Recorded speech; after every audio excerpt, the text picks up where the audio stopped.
Granite select ചെയ്യുമ്പോൾ ഗ്രാനൈറ്റിന്റെ അളവെടുക്കുമ്പോൾ എന്തൊക്കെ കാര്യങ്ങൾ ശ്രദ്ധിക്കണം എന്നുള്ളതിനെ കുറിച്ചുള്ള കുറച്ച് ടിപ്സ് ആണ്. അതിൽ ആദ്യത്തെ വീഡിയോ ആണ് ഇന്നത്തേത്. എപ്പോഴും നമുക്ക് കസ്റ്റമേഴ്സിനുള്ള ഒരു ഭയമാണ് ഗ്രാനൈറ്റ് അളന്ന് കഴിഞ്ഞാൽ ശരിയായിട്ട് വരുമോ ഇല്ലയോ. അതിന് എന്തൊക്കെ കാര്യങ്ങൾ ശ്രദ്ധിക്കണം? ഒന്ന്, നമ്മൾ എപ്പോഴും അളവ് നമ്മുടെ ഗ്രാനൈറ്റ് പർച്ചേസ് ചെയ്യുന്നതിന് മുമ്പേ ആയിട്ട് നമ്മുടെ സ്റ്റെപ്പിന്റെ നീളവും വീതിയും നമ്മൾ എപ്പോഴും അളക്കുക. എന്തുകൊണ്ടാണ്? സാധാരണഗതിയിൽ മിക്ക വീടുകളുടെയും സ്റ്റെപ്പിന്റെ നീളം എന്ന് പറയുന്നത് ഒരു 36 മുതൽ 39 ഇഞ്ച് വരെ വരാം. അതിന്റെ വീതി എന്ന് പറയുന്നത് ഒരടിയിൽ ഒരു അല്പം കുറവായിരിക്കും. അത് തള്ളൽ ഉൾപ്പെടെ ഒരടി വരുന്ന രീതിയിലായിരിക്കും മിക്കപ്പോഴും ചെയ്യുന്നുണ്ടാവുക. അല്ലെങ്കിൽ ഒരടിയിലാണ് പണിതെങ്കിൽ ഒരടിയിൽ നിന്ന് 1 ഇഞ്ചോ 1/2 ഇഞ്ചോ ഒക്കെ തള്ളിയിട്ടായിരിക്കും നമ്മൾ സ്റ്റെപ്പ് വരിക. അപ്പോൾ ഈ ഭാഗം എപ്പോഴും നമ്മൾ ക്ലിയർ ആയിട്ട് വേണം. ആക്കിയ ശേഷം ആ ഇൻഫർമേഷൻ നമ്മൾ എപ്പോഴും നമ്മൾ കടയിലെ ഒരു സ്റ്റാഫിന് നമ്മൾ കൃത്യമായിട്ട് കൊടുക്കുകയാണെങ്കിൽ നമുക്ക് അതിനനുസരിച്ച് കൃത്യമായിട്ട് അളക്കാൻ പറ്റും. ഉദാഹരണത്തിന് നമ്മളെ സ്റ്റെപ്പ് നമ്മൾ വീട്ടിൽ അളന്നപ്പോൾ 38 ഇഞ്ചാണ് നമുക്ക് തളൽ ഉൾപ്പെടെ വേണ്ടത് നമുക്ക് മനസ്സിലായെന്ന് വിചാരിക്കും. അപ്പോൾ നമ്മൾ എടുക്കുന്ന കല്ലിന്റെ വീതി എപ്പോഴും 38 ഇഞ്ചോ അതിൽ കൂടുതലുള്ള കല്ലെടുക്കാൻ ശ്രമിക്കും. ഇപ്പോൾ ഉദാഹരണത്തിന് ഈ കല്ലെടുക്കുകയാണെങ്കിൽ 38 ഇഞ്ചാണ് നമുക്ക് വേണ്ടെങ്കിൽ ഒരു 40 ഇഞ്ചിൽ താഴെയാണ് ഇതിന്റെ വീതി എന്ന് പറയുന്നത്. അപ്പോൾ ഏകദേശം ഒരു 1.5-1.25 ഇഞ്ച് മാത്രമാണ് നമുക്ക് ഇതിന് വേസ്റ്റ് വരുന്നത്. ഇനി ഇൻ കേസ് നമ്മൾ ഇഷ്ടപ്പെട്ട കല്ല് 36 ഇഞ്ചേ ഉള്ളൂ എങ്കിൽ നമുക്ക് 38 ഇഞ്ച് വേണമല്ലോ. അപ്പോൾ നമുക്ക്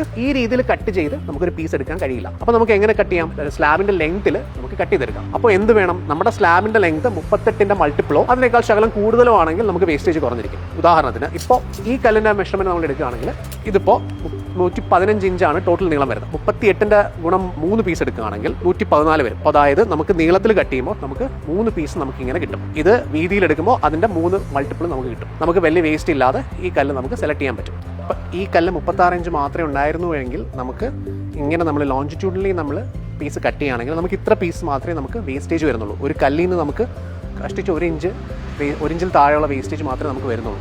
അപ്പോൾ ഇങ്ങനെ ചെയ്യുമ്പോൾ ഇതെപ്പോഴാണ് നമുക്ക് കൂടുതൽ ഇമ്പോർട്ടൻ്റ് ആയിട്ട് വരിക? നമ്മൾ സ്റ്റെപ്പിന് മാത്രം, അതിൻ്റെ ത്രെഡിന് മാത്രം നമ്മൾ ഗ്രാനൈറ്റ് യൂസ് ചെയ്യുകയും അതിൻ്റെ റൈസറിനും സ്കേർട്ടിങ്ങും നമ്മൾ ടൈല് കൊടുക്കുകയും ചെയ്യുന്ന കേസിലാണ് ഇത് പെർട്ടിക്കുലർലി ആപ്ലിക്കബിൾ. ഇൻ കേസ് ഒരുപാട് വേസ്റ്റേജ് വരുന്നുണ്ടെങ്കിൽ സ്കേർട്ടിംഗ് ഒക്കെ നമുക്ക് ഗ്രാനൈറ്റിൽ തന്നെ ചെയ്യുന്നതായിരിക്കും ചിലപ്പോൾ കുറച്ചും കൂടി നല്ലത്.